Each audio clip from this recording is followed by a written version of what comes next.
Trai belai daka bakerku ai kajing sukha poru nagamanam gospel jong me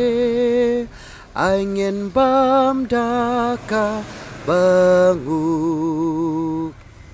to pendap kado no jongi daka jing ngau pa naneng dingin yaro ya me juno bat ki angel kut boneng tungin riwai tungin yaro ya ukopa batukon ya umen simrujuna haleluya amen.